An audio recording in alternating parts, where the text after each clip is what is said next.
Futur Média, voici le grand journal. Antoine Diouf.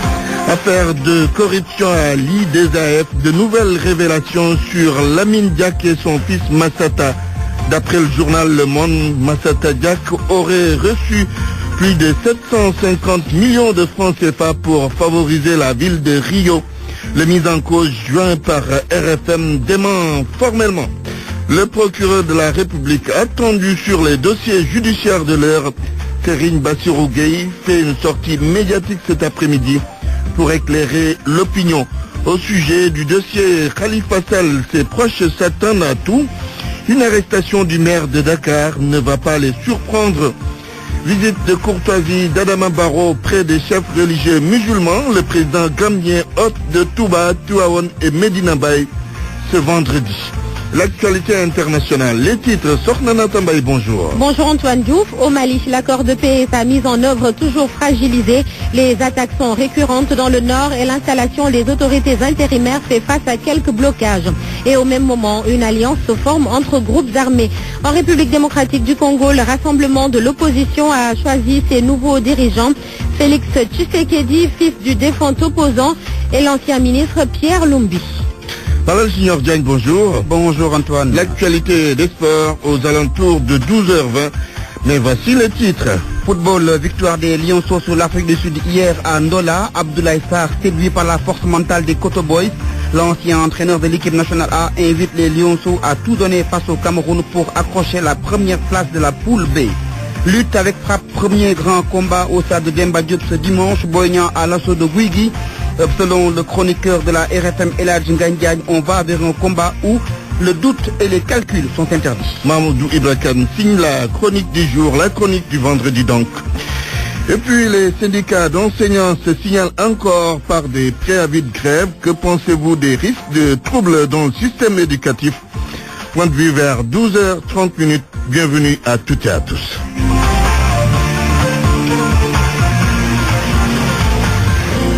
Antoine Diouf.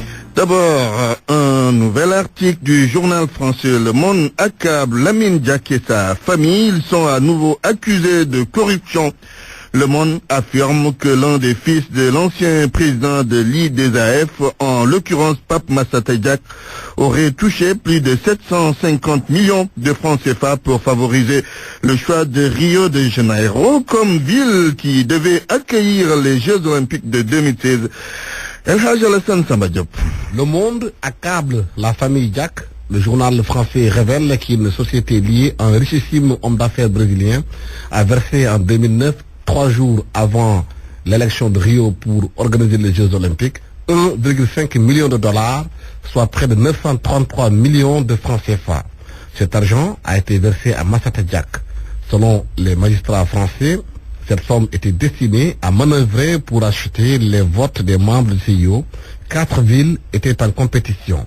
Madrid en Espagne, Rio au Brésil, Tokyo, Japon et Chicago, États-Unis.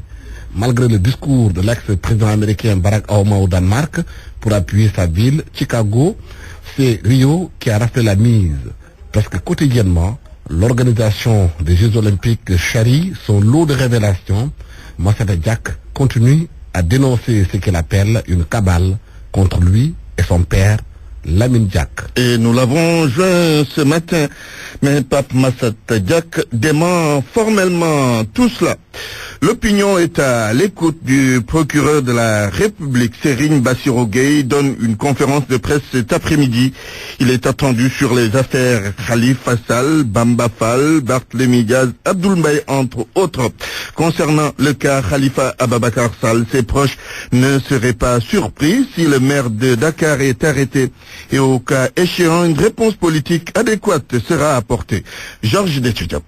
Affaire de la caisse d'avance de la ville de Dakar ou affaire Khalifa Sall, le directeur de cabinet adjoint du maire de Dakar, Babacar Tchouaïba, précise d'abord qu'il ne veut pas entendre parler de dossier Khalifa. Nous considérons qu'il s'agit là d'un euphémisme manipulatoire et parler de l'affaire Khalifa Sall, c'est sur un peu la lutte du pouvoir. Mais le camp de Khalifa Sall serait-il surpris d'une arrestation du maire de Dakar dans les prochains jours?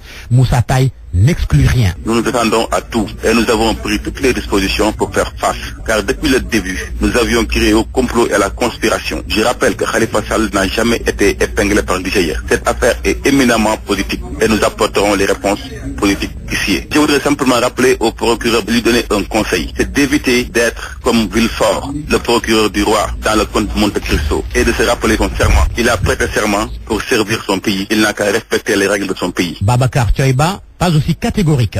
Et pour cause, il dit ignorer tout de l'enquête, mais blanchit le maire de Dakar. Je ne suis pas dans l'enquête, je ne suis pas au cœur des auditions, je ne suis pas dans la justice. Je ne peux donc pas faire cas des révélations, entre guillemets, de la presse. Ce que je sais par contre, c'est que dans cette affaire, Khalifa Sall n'a absolument rien à se reprocher et qu'il a agi en toute régularité et en toute légalité dans la gestion des fonds politiques. Et je précise à ce sujet qu'il s'agit bien de fonds politiques. Maintenant, sur la suite que la justice compte réserver à cette enquête, ça, je laisse le soin aux autorités judiciaires de déterminer cette suite. En tous les cas, certains évoquent l'imminence de l'arrestation de Khalifa Sall et compagnie. Le procureur de la République est attendu sur le sujet. Sur l'affaire Khalifa Sall, toujours, le collège exécutif national de la convergence des cadres libéraux déclare que la responsabilité du maire de Dakar est totalement engagée au premier chef, car c'est lui l'ordonnateur du budget. Par conséquent, ajoute le SEN, c'est à lui, par le biais de son régisseur d'avance, d'apporter les éléments de preuve et pièces justificatives de l'ensemble des dépenses exécutées conformément aux procédures régissant la gestion d'une caisse d'avance. Il doit informer les populations sur l'utilisation de cet argent et toute autre forme de victimisation ne peut prospérer, conclut le collège exécutif national de la convergence des cadres républicains, donc, dans un communiqué de presse. Il est 12h06. Sur RFM, au moins, on a des informations sûres et utiles. RFM, la radio de toute l'actualité. Vous suivez le grand journal d'RFM. Au deuxième jour de sa visite officielle au Sénégal, le président gambien Adama Barrow se rend auprès des chefs religieux musulmans. Visite à Touba, Tivaouane et Medina Baye à Kaolack. La Gambie, justement, va aider le Sénégal à faire face au trafic de bois dans nos forêts. C'est ce qui a été dit en tout cas hier lors d'une conférence de presse du président Macky Sall et du président Adama Barrow. Et l'ancien ministre de l'Environnement du Sénégal se réjouit des décisions prises par les deux chefs d'État. D'après l'écologiste Ali Haïdar, il faut maintenant restaurer les zones dégradées, surtout que 10 000 hectares ont été détruits. Écoutons Ali Haïdar, il est interrogé par Barthélémy Ngom. Il l'a dit et il l'a fait parce que c'est une promesse qu'il avait faite, en cas qu'il nous avait faite, nous, les écologistes, pendant sa campagne, parce que nous l'avions accompagné, nous avions cru en lui et nous étions présents à ses côtés pendant la campagne. Et je lui avais bien parlé de ce problème de déforestation qui passait par la Gambie. Aujourd'hui, je suis au courant que le trafic a beaucoup baissé. Bien sûr, il y a l'armée, le ministère de l'Intérieur, le ministère de l'Environnement qui avait pour mission d'arrêter ça. Il y a eu beaucoup de trafiquants arrêtés. Bien sûr, comme d'habitude, dans la drogue, comme d'habitude, dans tous les trafics, ce sont les petits trafiquants qui sont arrêtés. Les gros trafiquants qui sont dans la zone et qui ont des comptes bancaires remplis d'argent, ceux-là, très souvent, ils ne sont pas dérangés. Donc, il faut que le combat continue. Et il faut surtout, et ça, j'en appelle, c'est un message que je lance aux deux présidents, son Excellence le président Macky Sall et son Excellence le président Adama Barrow. Le trafic est en train de cesser. Les décisions politiques majeures ont été prises. Qu'est-ce qu'on fait maintenant pour restaurer ces surfaces dégradées? Parce qu'il s'agit de 10 000 hectares où le désert risque de s'installer si on ne fait rien. RFM, fréquence de modulation 94.0, la radio en puissance. Antoine Diouf. Le point sur les inscriptions à Dakar dans les commissions administratives de Fass, Colobane, Médina et Gueule Tapée, c'est toujours l'affluence. Mais les opérations se déroulent sans difficulté majeure. Reportage Chertidiane Sarr. Les inscriptions sur les listes électorales continuent de connaître une affluence à Dakar, à la commission de Gueule Tapée Fass Colobane. C'est une longue file d'attente qui vous frappe à première vue. Chacun attend son tour calmement. Il n'y a aucun problème, ni aucun désordre. On attend juste notre tour. Autre commission, celle de la Médina, même constat, à part qu'ici, les gens sont confortablement assis. malgré le nombre de personnes à enrôler. Il n'y a aucun problème, ni aucun désordre. On attend juste notre tour. Du côté des responsables des commissions, on rassure par rapport au nombre d'inscrits, non sans évoquer certains problèmes. Il y a toujours une forte affluence, notamment dans cette zone qui est la zone de Gueltapé Fass Colobane. D'habitude, les gens sont beaucoup plus présents ici au niveau du centre d'état civil. On peut y aller jusqu'à 250 personnes inscrites par jour. Les problèmes ne manquent pas. Des fois, on tombe souvent sur des gens qui ont l'esprit tordu, je dirais. Des gens qui sont un peu mauvais par la langue. Des gens qui ne savent pas parler aux personnes qui sont là présentes. Et d'habitude, on voit certains défoulements de certaines personnes. Donc, du coup, on essaye de gérer tout cela. Dans une des 3 commissions que compte la commune de Fass Colobane, le travail ne s'arrête quand il n'y a plus personne. Les agents travaillent jusqu'à des heures tardives pour inscrire le maximum de citoyens.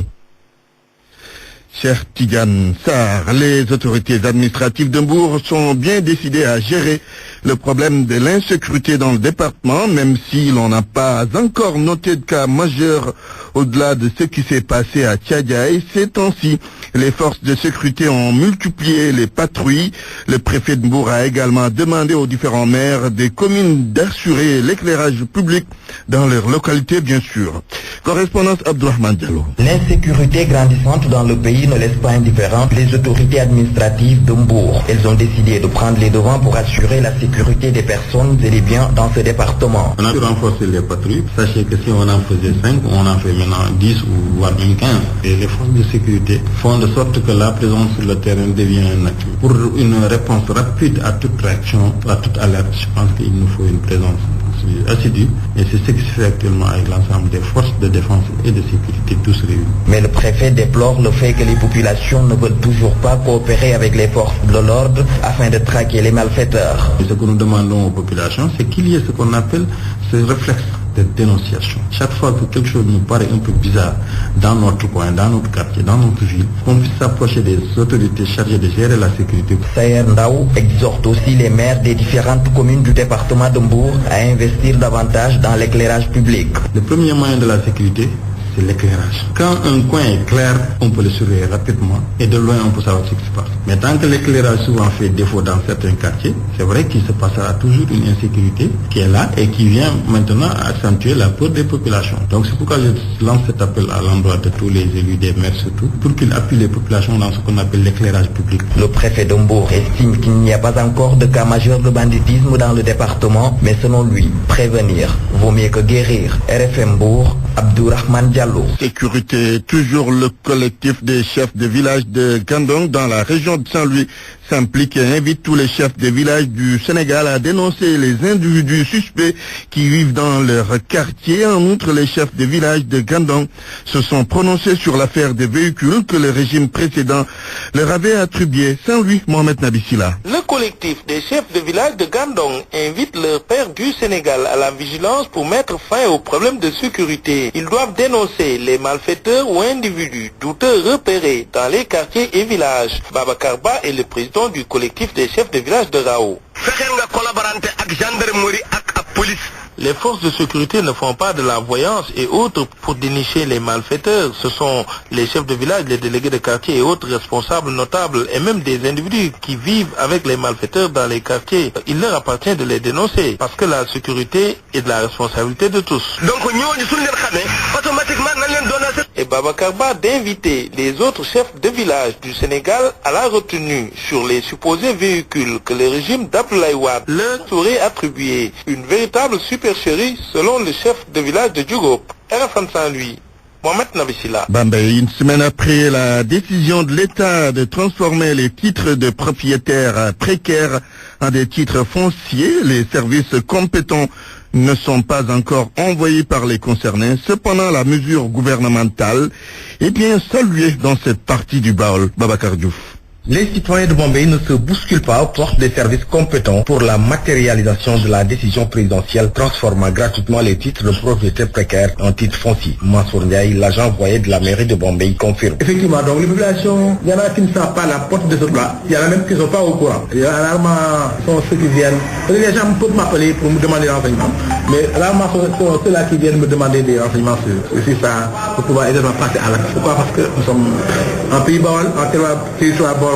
Les gens ont très peu de banques, ne voient pas l'intérêt de changer le titre de propriété. J'ai même vu un vieux venu ici, je lui ai proposé de l'aider parce qu'il disposait d'une obligation d'occuper, dûment signé, je lui ai parlé du domaine de l'époque. Alors je lui ai proposé de l'aider pour pouvoir avoir un titre de propriété, mais il n'a pas vu l'utilité de le faire. C'est pourquoi il me dit que je suis déjà vieux, j'ai pas besoin de faire ça. Donc, Pourtant, ils sont nombreux à saluer cette mesure dont la portée économique et sociale n'est plus à démontrer. Cette mesure du président de la République vraiment est une mesure sanitaire, tout le monde s'y attendait. Cette père de famille veut être propriétaire de ses terres. Si je devais le faire, ce serait pour mes enfants, mais moi, ma seule demeure aujourd'hui sur terre, ce sera la terre sainte de Touba. Mais je ne cracherai pas sur un titre foncier et je remercierai ceux qui voudront bien me le faire. Pour l'essentiel, les concessions et autres maisons établies à Bombay ne disposent pas de bail, encore moins de titre foncier, un paradoxe qui ne s'explique pas aux yeux des techniciens de la gestion des terres. Bombay, RFM, Babacar Diouf. En vue du 8 mars, journée internationale de la femme, nous sommes allés à la rencontre d'étudiantes mères de famille. Difficile d'allier les deux, mais avec une bonne organisation, elles y parviennent. À la cité Claudel, notre reporter en a rencontré une qui a préféré garder l'anonymat. La mère du petit Babacar s'est bien battue pour bien s'occuper de son enfant, grâce notamment au soutien de ses camarades. Reportage à la cité Claudel, Abdou Diouf Junior. Le petit Babacar est adoré dans les couloirs du pavillon I de la cité Claudel. Le petit Babacar, je peux dire que c'est un ange parce qu'il ne nous dérangeait pas et on était même hâte de se réveiller et de le voir circuler dans le couloir et tout. Ouais, il nous manque énormément. Les voisines de la maman ne parviennent toujours pas à lui pardonner de leur avoir enlevé leur meilleur ami. Je me fâche en fait parce que chaque matin j'ai l'habitude de le voir circuler partout, taper sur les portes.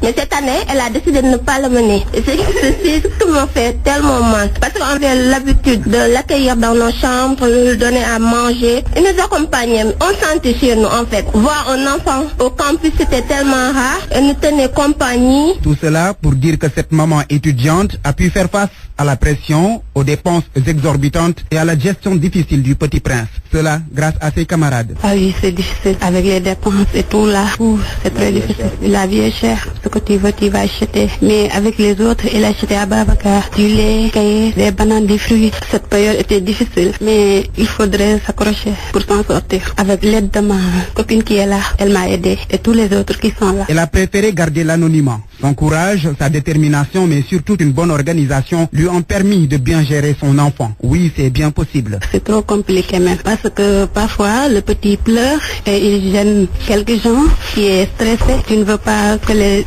autres se sentent mal. Il n'était pas si dur, il était génial. Il était l'ami de tout le monde? Oui, l'ami de tout le monde. Parfois, elle me le demande. Où est Babacar, où est Babacar? Maintenant, quel message est-ce que tu lances aux dames qui pensent que c'est compliqué ou même impossible d'avoir un enfant et d'aller à l'école? C'est dur, mais il faudrait s'accrocher. Il faut être brave pour le faire. Beaucoup de braves dames gèrent bien leur petite famille et leurs études en même temps. Difficile certes, mais elles y parviennent. RFM. L'actualité internationale. Au Mali, malgré l'accord de paix et les nombreuses démarches, l'espoir reste minime, Sornana Tambaye. Dans le nord, par exemple, les attaques n'ont jamais cessé. L'installation des autorités intérimaires, comme le stipule l'accord d'Alger, constitue également un problème. Barthélémy Ngom. Le drapeau du Mali n'a pas été hissé à Kidal. Il était sans doute trop tôt et un tel geste aurait risqué de gâcher la fête. En début de semaine, l'ex-commandant rebelle Touareg Hassan Agfagaga a été intronisé en grande pompe président de l'Assemblée régionale. Une cérémonie en apparence anodine, mais qui représente une avancée symbolique importante dans l'application de l'accord de paix signé en juin 2015 entre les groupes armés du Nord Mali et Bamako. À Gao, la nomination de cette autorité a bien failli être bloquée. L'Assemblée régionale était occupée depuis 3 jours par un mouvement armé dissident pour contester l'arrivée de Djibrila Maïga, mais finalement, le groupe à lâcher prise. Le blocage vient surtout du fait que certains groupes créés récemment ne se sentent pas représentés dans cette administration. À Tombouctou et à Taoudéni, l'on attend toujours l'installation des autorités intérimaires. Mais malgré cette nouvelle administration et les patrouilles mixtes, le Mali reste toujours exposé à des attaques. Les dernières ont été revendiquées par un nouveau groupe Ansarul Islam lié à l'une des organisations islamistes les plus meurtrières du Nord Mali. Mali toujours, des groupes armés du Nord s'unissent. Une nouvelle alliance est née, le groupe de soutien à l'islam et aux musulmans. Selon l'agence mauritanienne d'information, Iyad Akrali a été porté à la tête de l'organisation. Le Touareg dirige Ansaruddin. 4 hommes, le prêcheur radical Amadou Koufa, l'Algérien Yahya Abou Hammam, membre d'Agmi dans le Nord Mali et Iyad Akrali se sont retrouvés, ainsi qu'un dirigeant du groupe Al-Morabitoun.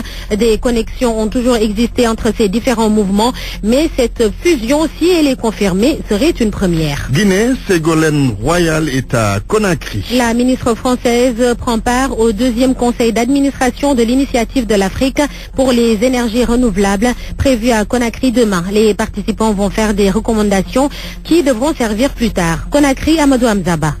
L'objectif de l'initiative africaine pour les énergies renouvelables est d'aider les pays africains à passer très rapidement à des systèmes exploitant les sources d'énergie renouvelables qui appuient leur stratégie de développement sur des approches à faible émission de carbone tout en améliorant la sécurité économique et énergétique. La 2e session du conseil d'administration qui se tiendra à Conakry ce samedi réunit experts et partenaires. Elle vise à identifier les premiers projets sur les énergies renouvelables en Afrique.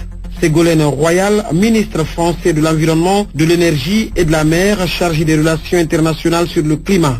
Et aujourd'hui, je crois que cette réunion très importante à Conakry va donner le coup d'envoi non seulement au bon fonctionnement du conseil d'administration de l'initiative pour les énergies renouvelables en Afrique, mais aussi des choix des premiers projets de réalisation qui seront bien évidemment faits par le président Alpha Condé et le conseil d'administration qu'il préside. Et je crois que nous avançons vraiment fortement sur ce droit fondamental du continent africain à accéder à l'énergie, à la lumière, parce que c'est une décision qui a été prise pendant la conférence de Paris sur le climat.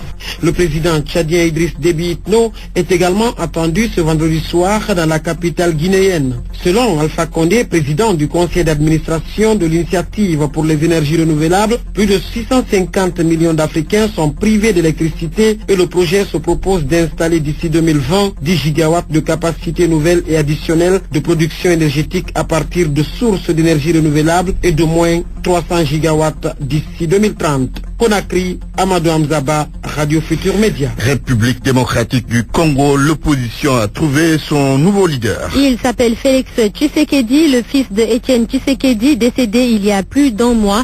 Félix a été le seul candidat à ce poste et il a été élu à l'unanimité.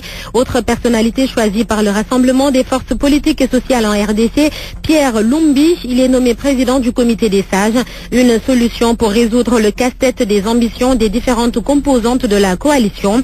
Une nouvelle instance a également été créée, mais on se demande si ces modifications vont résoudre la crise de leadership. En France, le porte-parole de François Fillon jette l'éponge. Thierry Solaire, organisateur de la primaire de la droite, a annoncé sa démission ce matin. La saignée continue donc dans les rangs du parti Les Républicains. 2 jours après la déclaration de François Fillon, Nadine Morano, membre du parti, a demandé à Fillon d'arrêter sa campagne et d'accompagner ses camarades dans un processus de désignation d'un nouveau candidat. Une autre députée a proposé Alain Juppé comme remplaçant. Sornana Tambay, merci pour cette page internationale. Parole aux auditeurs. L'actualité, qu'en pensez-vous? Moi, je pense que vous devez. Réagissez dans nos éditions d'information sur l'actualité. Bonjour. Oui, bienvenue sur cette antenne de RFM. Du lundi au vendredi, vous avez la parole sur RFM. Les syndicats d'enseignants se signalent à nouveau par des préavis de grève. Que pensez-vous des risques de troubles dans le système éducatif? Vous aurez la parole dans quelques minutes.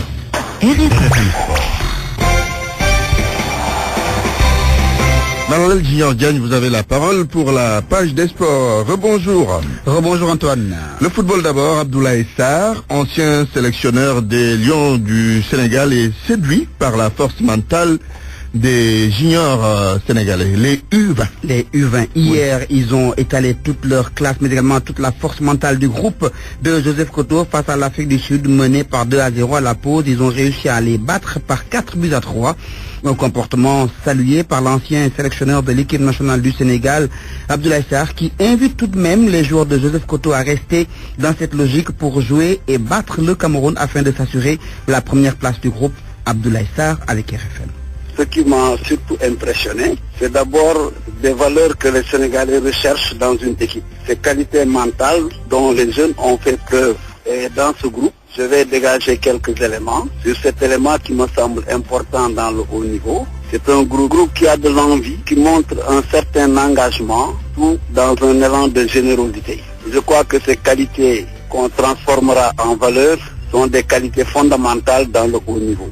Être mené 2-0 à la mi-temps, revenir au score et gagner en fin de compte le match, il faut le faire. Donc encore bravo, restez dans cette continuité, il ne faut pas arrêter en si bon chemin. Alors justement, coach, le dernier match contre le Cameroun après-demain, les Sénégalais doivent l'aborder. Ils doivent jouer pour la gagne ou ils jouent pour le nul? Il ne faut pas rester dans des calculs. C'est la gagne qu'on pourra atteindre un objectif important, c'est-à-dire la qualification en demi-finale. Il faudrait que le bloc soit beaucoup plus compact, et une densité au milieu, surtout dans les phases de transition, attaque-défense.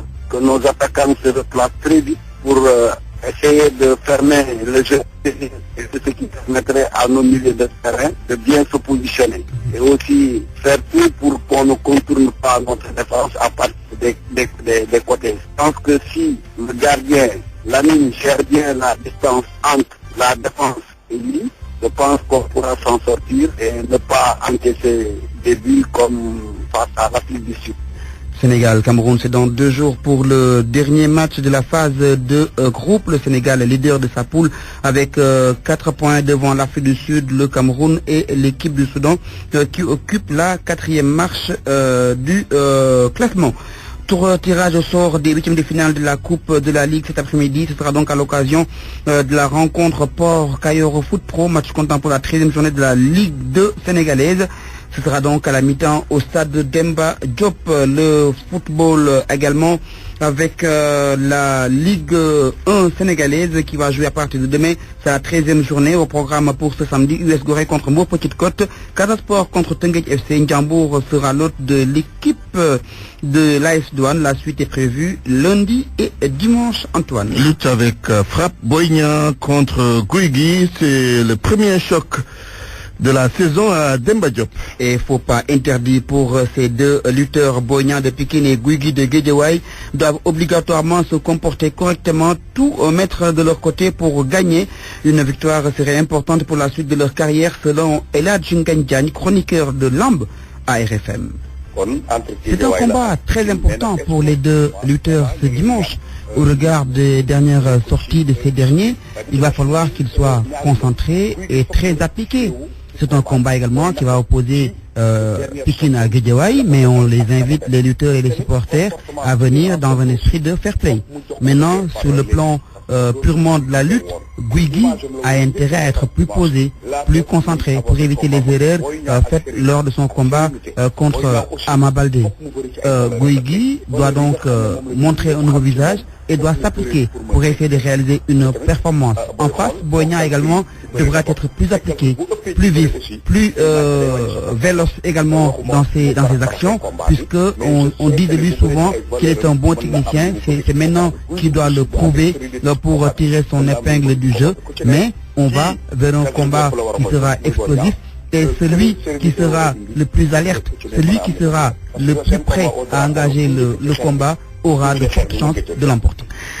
Nous parlons de basket Antoine pour finir avec la Coupe du Maire. Les affiches des quarts de finale chez les filles sont connues. La SSC Bob fera face à l'USO, Duc contre la Jeanne d'Arc de Dakar. La S Ville de Dakar ira à l'assaut de Débalok. Asfo fera face au Giraffe de Dakar. Pour finir, une triste note pour le football français avec le décès ce matin de Raymond Coppa, légende du football français. C'est lui qui avait été surnommé après sa carrière le Napoléon du football français, a tiré sa révérence. Il a été Ballon d'Or en 1958 d'Europe. Donc le foot français en deuil avec sa disparition. Malal Junior Diagne, merci. RFM, la chronique du jour. La chronique de Mahamoudou Ibra Kane en rediffusion. Les deux visages de la présidence Macky Sall, un côté pile et un côté face. La réflexion de Mahamoudou Ibra Kane. Un train qui arrive à l'heure. Le président Macky Sall se met à la hauteur de l'enjeu de l'OPA réussi sur Tigo par Wari. L'audience que le chef de l'État a accordée au nouveau patron du deuxième opérateur de téléphonie mobile, Kabirou Mbodj, était très attendue. Elle est arrivée et il faut s'en féliciter pour peu qu'on soit sensible à la promotion de champions économiques nationaux capables de rivaliser avec les grands. Sans préjuger de la régularité de l'opération de rachat de Tigo et de l'issue du conflit entre Kabirou Mbodj et ses associés de Wari qui l'accusent d'escroquerie, force est de reconnaître que l'acte posé par le président de la République motive le privé national et gonfle à bloc tous ces investisseurs sénégalais qui souffrent toujours du manque de confiance à leur égard de la part d'un État qui semble vouloir et pense pouvoir émerger avec des compagnies étrangères au détriment des nationaux. Certains me parlent de portes, de fenêtres, mais moi, je vous dis que même des clous, on en importe. Oui, on importe des clous, avait martelé le Premier ministre Mohamed Boun Abdallah Dionne, répliquant au président du CNP Baïdi Agne lors des assises de l'entreprise organisées annuellement par le Conseil national du patronat. On pourrait y ajouter, on importe même du sel. Il faut justement travailler à ne plus importer des clous. Quand on est capable d'investir des milliards et de rivaliser avec de grandes firmes internationales dans l'aviculture, la minoterie, les télécommunications, l'hôtellerie, les BTP, l'immobilier, pour ne citer que ces secteurs, investir dans les clous doit être un jeu d'enfant. Il y a bien dans le secteur privé national, qui certes n'est pas exempt de reproches, des adeptes du patriotisme économique qui sont convaincus depuis longtemps d'une chose, leur success story en bandoulière, qu'impossible n'est pas sénégalais.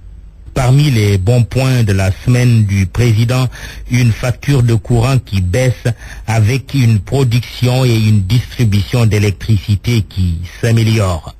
Revenant au président Macky Sall, l'audience de Kabirou Mbodj traduit une volonté d'élévation à la hauteur des enjeux économiques de l'heure. Il est étonnant cependant de constater la persistance de nombreux actes aux antipodes de cette volonté présidentielle.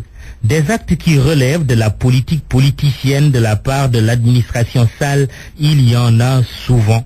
Le grand tapage politicien fait autour de l'affaire de la caisse d'avance de la mairie de Dakar, en violation du principe de la présomption d'innocence dont bénéficie tout accusé jusqu'à preuve contraire et plus que suspect. Tout est dit et fait comme si, avec cette histoire de caisse d'avance d'un montant annuel de 360 millions de francs CFA, on assistait au casse du siècle, pour reprendre le titre d'un célèbre film relatant l'histoire dans les années 60 à Londres d'un négociant en diamant qui s'allie avec un cadre dirigeant d'une société pour s'emparer du contenu des coffres de cette même compagnie. Le maire de Dakar, Khalifa Sall, a-t-il puisé dans la caisse ou s'est-il tout bonnement emparé des coffres de la capitale? Sall sera-t-il Fillon? C'est à la justice, s'il y a lieu de poursuivre, de dire si l'homme politique sénégalais est coupable ou innocent. Simple comme bonjour dans l'hypothèse d'un pays où la justice fonctionne normalement. Un fait inédit, cette semaine, le Maroc qui demande à adhérer à la CEDEAO, Mohamed VI, un roi visionnaire. Mais le royaume chérifien entretient Mahamoudou Ibra Kane une relation déséquilibrée avec le Sénégal. De la vision, le roi Mohamed VI en a à revendre. La demande d'adhésion du Maroc à la CEDEAO, et oui, la CEDEAO, après sa réintégration dans l'Union africaine, peut étonner certains. Mais à l'analyser de près, cette demande d'intégrer la communauté économique des États de l'Afrique de l'Ouest, au sein de laquelle le Maroc a déjà un statut d'État observateur, participe de la vision stratégique de Rabat de conquérir le marché africain en passant par la porte d'entrée du continent qui est l'Afrique de l'Ouest. Pour Mohamed VI, apparemment fin connaisseur de la géopolitique continentale et mondiale, une diplomatie est faite pour être au service de l'économie, sinon elle n'en est pas une. En attendant l'acceptation ou le refus de la demande d'adhésion du Maroc à la CEDEAO, apprécions la diligence dont a fait montre la police sénégalaise en arrêtant les présumés meurtriers de l'étudiant marocain Mazine Chakiri. Tout en saluant le coup de filet réussi de nos policiers dans cette affaire comme dans la série de braquages survenus récemment, c'est l'occasion pour Dakar de demander à Rabat l'application de la réciprocité en la matière et en bien d'autres. On ne peut pas dire que la police royale marocaine montre la même diligence dans les assassinats dont sont régulièrement victimes nos compatriotes vivant au Maroc dans des circonstances atroces et toujours non éclaircies. Il est temps que les bonnes dispositions du Sénégal à l'endroit du royaume chérifien, avec le point culminant du discours de la marche verte de M6 à Dakar, aient un vrai répondant côté marocain. En diplomatie, la réciprocité des avantages est un principe de base. RFM, la presse du jour. Georges Detchijop. Macky Sall par-ci, Adama Barrow par-là. Les deux présidents sénégalais et gambiens, vedettes du jour de la presse. Les photos des deux chefs d'État côte à côte à la une de presque tous les journaux.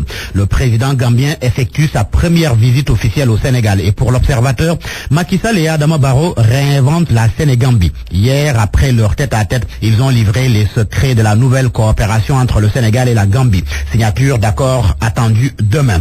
Et tout cela dans le cadre du raffermissement des relations entre les deux pays. D'ailleurs, c'est pourquoi Sud Quotidien titre à sa une Macky et Barrow donnent le ton. Sud qui donne un sens à cette visite officielle de 3 jours de Barrow au Sénégal. Un nouveau départ de la relation bilatérale entre le Sénégal et la Gambie. Le journal Le Quotidien, lui, précise que les deux chefs d'État ont annoncé des accords dans différents secteurs et se sont engagés à mettre un terme au trafic de bois en Casamance. Du coup, Le Quotidien conclut que le Sénégal et la Gambie nagent dans la même direction. Ce nouvel élan entre le Sénégal et la Gambie est relevé par le quotidien national Le Soleil qui rend aussi compte du point de presse des deux chefs d'État. Plusieurs sujets abordés dont le projet du pont et la question casamançaise. Selon Le Soleil, le processus de construction du pont entre les deux pays sera accéléré. C'est une assurance des deux chefs d'État qui ont aussi fait état d'un appui pour une solution à la crise casamançaise. Adama Barrow est au Sénégal jusqu'à demain et la Tribune décline son programme du jour. Aujourd'hui, le président gambien sera à Tivavone, Touba et Medina Baye et c'est dans la capitale du mouridisme qu'il va effectuer la prière du vendredi. Et pour ce qui est du quotidien LAS, il traite de la visite de Barrow au Sénégal, mais en profite pour proposer à ses lecteurs une immersion dans le mythique village de Yaya Diamé. Un large dossier sur Kanilaï à lire aux pages 4 et 5 de LAS qui titre Kanilaï se barricade et se rebelle. Les yeux sont rivés sur le palais de justice aujourd'hui, à l'écoute donc du procureur de la République. Serigne Bassirou Gueye donne une conférence de presse cet après-midi. Mais que va-t-il dire? L'Observateur lève un coin du voile et livre ce qu'il appelle les notes secrètes du procureur. Au menu cet après-midi, l'Obs parle des détails de la caisse d'avance de Khalifa Sall, l'affaire Bamba Fall et compagnie, le dossier Abdoul Mbaye, le cas Barthélémy Diaz, les agressions. Bref, selon l'Observateur, Serigne Bassirou Gueye va faire la cure des affaires qualifiées de politiques. Et pendant ce temps, Libération est convaincue de l'imminence de l'arrestation de Khalifa Sall et compagnie. Mon confrère fait savoir qu'une information judiciaire est en cours d'ouverture pour détournement de deniers publics faux et usage de faux. D'ailleurs, le procureur de la République détaille aujourd'hui le système mafieux des vraies ordures. À la une de Enquête, un camarade de parti de Khalifa Sall, le secrétaire général du Parti Socialiste. Enquête passe à la loupe la communication de Ousmane Tanor Dieng et note un durcissement du ton de son discours. Le patron des socialistes et président du HCCT qui, ces derniers temps, fait dans la polémique, les répliques et les menaces. Tanor perd son flegme selon Enquête. En un mois, il a fait 4 sorties sur la situation du PS. Et dans le journal Les Échos, c'est Pape Samba Mboup qui parle de la situation au PDS. Dans une interview accordée au quotidien Les Échos, Pape Samba Mboup menace qu'on ne me pousse pas à aller jusqu'au bout qu'on ne me pousse pas à parler. La fronde au PDS passée en revue par Pape Sambamboub à la page 5 du journal Les Échos. L'érosion en question, l'érosion des falaises des Madeleines. Vox Populi traite du sujet et alerte. Danger imminent sur la route de la Corniche. En cause, de larges cassures visibles sur les falaises du bloc des Madeleines, la mer qui rogne chaque année entre 1 et 1,33 mètres sur nos côtes et 2,4 sur la zone des Madeleines. Et si on y prend garde, avertit le professeur Papa Gumbalo, géologue et environnementaliste, la route de la Corniche va être coupée. En sport, CAN des U20 en Zambie, la presse du jour salue la performance des Lionceaux. Hier, le Sénégal a battu l'Afrique du Sud 4-3. Et dire qu'à la mi-temps, les Lionceaux étaient menés 2-0 avant de redresser la barre en seconde période pour s'imposer finalement 4-3. Stade s'exclame l'incroyable remontada des juniors. Une remontée spectaculaire selon 11 sports, là où Vox Populi parle d'un match fou des Lionceaux. À vos kiosques et bonne lecture. Point de vue. Regard croisé sur l'actualité du jour. Point de vue sur les risques de troubles dans le système éducatif avec les enseignants qui se signalent à nouveau. Vous avez la parole. Parole aux auditeurs. L'actualité, qu'en pensez-vous? Moi, je pense que vous devez. Réagissez dans nos éditions d'information sur l'actualité. Bonjour. Oui, bienvenue sur cette antenne d'RFM. Du lundi au vendredi, vous avez la parole sur RFM. Nous avons en ligne Oumar Wali Zoumarou. Bonjour. Bonjour. Vous êtes le coordonnateur du grand cadre des syndicats d'enseignants, secrétaire général du CELS originel. Mohamedou Moustapha Diagne est également en ligne. Bonjour. Bonjour, Babacar. Vous êtes le directeur de la formation et de la communication du ministère de l'Éducation nationale. Alors, d'abord, Oumar Wali Zoumarou, pourquoi les syndicats d'enseignants font dans la menace actuellement? Oui, voilà, merci. Je tiens d'abord à vous remercier par rapport à cette opportunité que vous nous donnez pour clarifier. Nous ne faisons pas dans la menace. Nous avons fini d'attendre 5 mois pour permettre au gouvernement de respecter ces différents engagements qui ont pour nom paiement de tous les rappels dus aux enseignantes et aux enseignants, respect de la diligence dans la sortie des actes de reclassement, des actes de validation, des actes d'avancement. Mais également, nous attendons, la sortie du rapport d'études sur le système de rémunération qui nous permettrait d'avoir une augmentation substantielle de nos différentes indemnités, notamment celles-là liées au logement. Et à ce niveau, je crois que en tant qu'organisation syndicale, nous avions compris les différents appels lancés par soit les médiateurs, les chefs religieux ou tout simplement les parents d'élèves pour permettre au gouvernement d'avoir suffisamment de temps pour régler ces différents problèmes. Mais malheureusement, nous constatons une absence de volonté dans la mise en œuvre des différents accords. Depuis ces 5 mois ou durant ces 5 mois, qu'est-ce qui a été fait en termes de négociation et en termes d'avancée entre vous et l'autorité de tutelle? Absolument rien du tout. Rien. Oui, concernant le gouvernement du Sénégal, vous savez, nous avons des revendications qui touchent pratiquement plusieurs départements ministériels. Le ministère de l'Éducation comme tutelle, le ministère de la fonction publique comme employeur, le ministère de l'économie et des finances qui se charge du paiement des salaires et des différentes indemnités. Et à ce niveau, je crois que nous regrettons que la plénière du gouvernement ne se soit pas réunie depuis septembre 2016. Contrairement pratiquement à peut-être ce qui aurait dû être fait, nous nous attendions à ce qu'il y ait des rencontres périodiques où le comité de suivi qui finit d'éplucher les problèmes va permettre à la plénière de valider. Pour ce qui concerne notre département de tutelle, le ministère de l'Éducation organise effectivement des rencontres mensuelles. Et on lui a carrément dit que c'est des rencontres qui ne permettraient pas de faire des avancées significatives, d'autant plus que même lui, en tant que ministre de tutelle, pousse au pied les accords signés, notamment celui-là qui concerne la gestion démocratique des personnels, celui-là qui concerne la formation diplômante des inspecteurs adjoints, qui est faite de manière humiliante, d'une façon qui foule au pied les règles les plus élémentaires des modules de formation. Très bien, merci, vous gardez la ligne. Mohamed Moustapha Diagne, 5 mois, les enseignants disent que rien n'a été fait. Vous avez pris certainement connaissance de ce préavis de grève déposé par le grand cadre. Maintenant, que comptez-vous faire? Oui, merci. D'abord, je dis bonjour à M. Marwali OSG Zoumarou et à tous vos auditeurs. Je voudrais tout simplement signaler que cette fois-ci, je considère que ce que vous appelez menace est tout ça, est simplement relatif à un climat de campagne électorale. Donc les syndicats d'enseignants vont bientôt aller en ce mois d'avril campagne électorale par rapport aux élections de représentativité syndicale. Et donc, bon, évidemment, il faut que les uns et les autres bougent pour que les militants, évidemment, décident de voter pour leur chapelle. Mais, en tout état de cause, ce que je voudrais être sur des choses très concrètes.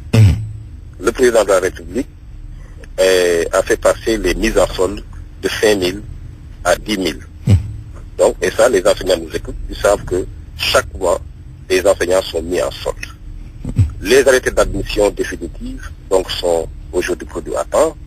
Les candidats au CAP, aux examens de CAP et de CAP, ces candidats-là subissent les opérations coup de poing. Des inspecteurs ont reçu des véhicules en ce sens. Des rappels sont en train d'être payés. Je pense que la LFR, donc la loi des faits rectificatifs de l'année dernière, sur cette loi-là, le président a donné 28 milliards pour les enseignants et des enseignants ont reçu et continuent de recevoir des rappels. Oui. Ensuite, 4000 instructeurs adjoints sont en train d'être formés. Maintenant, je ne pense pas que le gouvernement est là pour humilier qui que ce soit. Oui. Je laisserai la prestation de M. Zoumarou.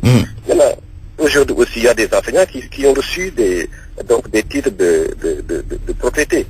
Le gouvernement s'était engagé à organiser des élections de représentativité. Les élections de représentativité donc sont déjà programmées. Je pense que pour tout cela, on ne peut pas dire que le gouvernement n'a rien fait. Maintenant, quitte des réunions, etc., qui doivent se tenir. Ce qui est important aujourd'hui, ce que les enseignants attendent, c'est ce que donc la liste que j'ai énumérée et qui est loin d'être exhaustive, puisque entre autres, le gouvernement fait sur d'autres domaines énormément de choses qu'on ne pourrait pas citer donc dans cette rubrique-là. Très bien. On revient à vous tout à l'heure. Terminons avec Oumarou Ali Zoumarou. Alors, vous avez écouté Mohamed Moustapha Diagne énumérer un certain nombre de choses qui ont été faites. Ça ne vous satisfait pas, ça? Vous savez, nous jugeons les choses concrètes. Vous savez, oui, mise en solde de 5 000 à 10 000. De 5 000 à 10 000. Oui, les candidats au CAP, les véhicules des inspecteurs, tout ça. Au moment où il y a 60 000 enseignants qui attendent la mise en solde, mettre en solde 10 000, c'est une goutte d'eau dans la mer. Quand M. Diagne parle de la diligence des actes, de la sortie des actes, aujourd'hui, il y a 5 000 actes d'avancement, de reclassement, de validation sur la table de Madame le ministre de la fonction publique. Concernant le paiement des rappels, je suis au regret de constater que moins de 10% des enseignants ont perçu le rappel. Et à ce niveau, je crois que vous pouvez même interroger les enseignants sur le terrain. Donc moi, je me dis, sur quelle base, monsieur le directeur Diagne, se base pour en tout cas faire ces déclarations qui, à la limite, constituent une certaine provocation à l'endroit même des enseignants. Je crois qu'il faudrait qu'on soit beaucoup plus sérieux. Maintenant, parler d'une ambiance de campagne électorale, là, je crois quand même que ce sont des enfantillages. Ce n'est pas parce qu'il y a des élections, au contraire, nous l'avons si bien dit. Nous irons, Inch'Allah, à ces élections de représentativité. Mais concomitamment, nous continuerons à gérer les revendications de tous les jours. Parce qu'en réalité, ce sont des élections qui, à la limite, sont organisées pour divertir les enseignants. Pendant qu'il y a des élections de représentativité, nous allions tous nous focaliser là-dessus, laissant en rade les revendications. C'est vraiment méconnaître la trajectoire et finalement la dynamique du grand cadre. Oui, par rapport à la mise en solde, on est passé de 5 000 à 10 000, je le disais tout à l'heure. Vous dites que 60 000 enseignants attendent. Plus de 60 000 oui, vous souhaiteriez que le gouvernement aille jusqu'à quel niveau? Normalement, avant 2012, à chaque fois que l'enseignant était en possession de son acte de reclassement, il était mis en solde au plus tard le mois suivant. Aujourd'hui, avec l'accumulation des dettes, l'accumulation des actes, nous sommes passés pratiquement à un nombre effarant. Et aujourd'hui, il faudrait que le gouvernement songe à éponger la totalité de ces actes-là qui sont en souffrance pour la mise en solde. Tout simplement, l'intégration constitue la consécration de la carrière de celui-là qui a été corps émergent, qui a été soit contractuel en tant que maître ou contractuel en tant que professeur. Donc il ne faudrait pas que ce système de quotas qui a été banni depuis 2008, qu'on nous ramène là-dessus. Et il faudrait que le gouvernement comprenne les enjeux de l'heure. Oumarou Ali Zoumarou, merci, secrétaire général du CELS originel, coordonnateur du Grand Cadre. On termine avec Mohamed Moustapha Diagne.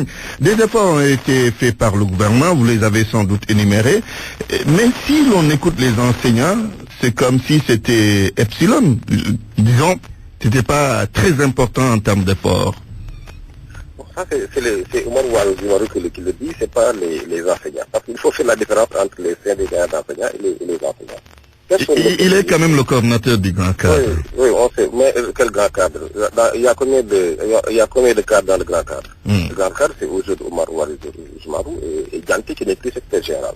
Donc ça aussi également, je ne sais pas pourquoi il s'appelle encore grand cadre. Mais ce que je voudrais relever, il a parlé tout à l'heure de gestion démocratique. Là, vraiment, je pense que ça, il faut arrêter. La gestion des enseignants relève du ministère de l'Éducation nationale, donc qui le fait en responsabilité. Mais si vous... il faut sous-entendre dans ce qu'il a dit qu'il n'a pas nié que le gouvernement a complètement a fait une déclaration, que le gouvernement a fait des choses. Donc maintenant, il ne faudrait pas qu'on évolue, et ça je me cesserai de le répéter, comme si nous étions dans un pays comme la France ou les États-Unis. Nous sommes au Sénégal avec des disponibilités financières qui ne sont pas très conséquentes.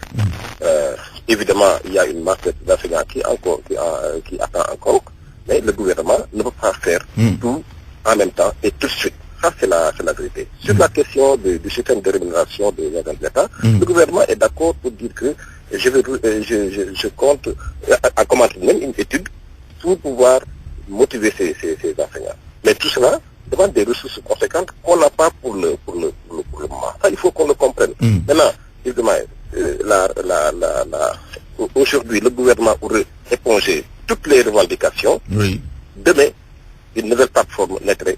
Parce que c'est ça le sens de l'existence du syndicat.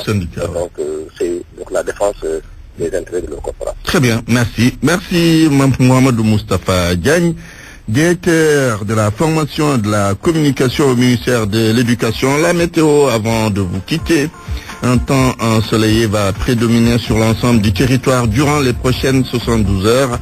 La chaleur se maintiendra sur les régions est et centre du pays, notamment dans la zone de Matam, Kédougou, Bakel, Kaolack et Diourbel durant toute la période de validité.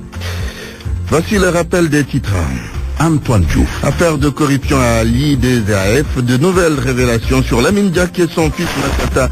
D'après le journal Le Monde, Massata Diack aurait reçu près de 933 millions de francs CFA pour favoriser la ville de Rio. Les mises en cause joints par RFM dément formellement. Le procureur de la République attendu sur les dossiers judiciaires de l'heure, Serine Bassirou Gueye, fait une sortie médiatique cet après-midi pour éclairer l'opinion et au sujet du dossier Khalifa Sall. Ses proches s'attendent à tout. Une arrestation du maire de Dakar ne va pas les surprendre. La visite de courtoisie d'Adama Barrow près des chefs religieux musulmans. Le président gambien, hôte de Touba, Tuaon et Medina Baye ce vendredi. Journal présenté par Antoine Diouf à la technique, Vincent Mamadou Diop, réalisation Babacar Fall. À 13h, Barthélémy Ngom pour la grande édition à Wolof. Tout de suite,